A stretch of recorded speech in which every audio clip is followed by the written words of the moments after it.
What is up, everybody? Welcome to the channel, Grimm's Moto Vlog.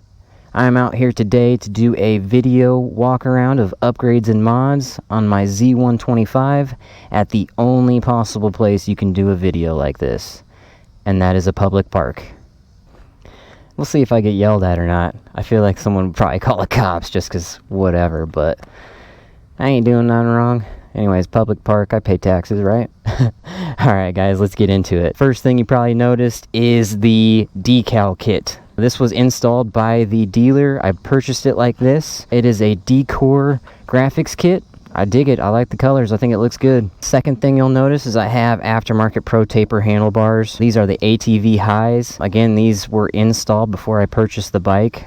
Most of these mods are going to be installed before I purchase the bike, but has the quick response throttle along with the waffle grips, which these things get super dirty. They're easy to clean, but they just get dirty so quick being white, but I like them. They're comfortable. They're really soft and jelly. The handlebar position is great. I don't know what the stock one was like before, but this one feels real nice. It feels like a bigger bike just with how wide they are. So I really dig that. This is a mod that I installed myself, and this is a mod that I also say you have to do on every bike that you get because it's just easy to do and it changes the whole handling of the bike in my perspective. And that is aftermarket brake and clutch levers. These are the Amazon Ride It model. They were $36.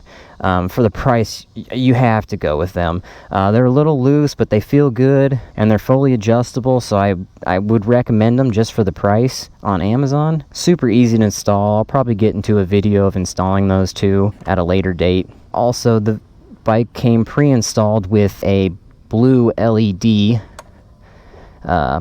running light and also an LED white headlight. The flush mount front LED turn signals, which I believe you have to get a special relay to make them function correctly. I don't remember where he put it.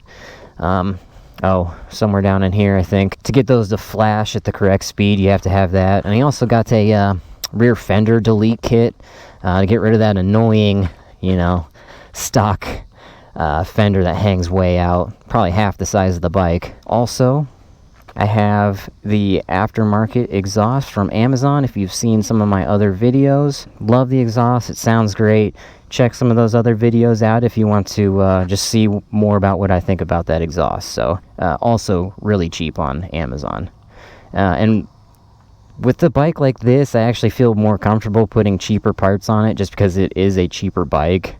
On the more expensive bikes, I don't feel as comfortable just because a cheaper part may fail. For instance, you may have a lever lock up on you or something like that, and that's the last thing you want to do on a bike that you're going 90, 100 miles an hour on. So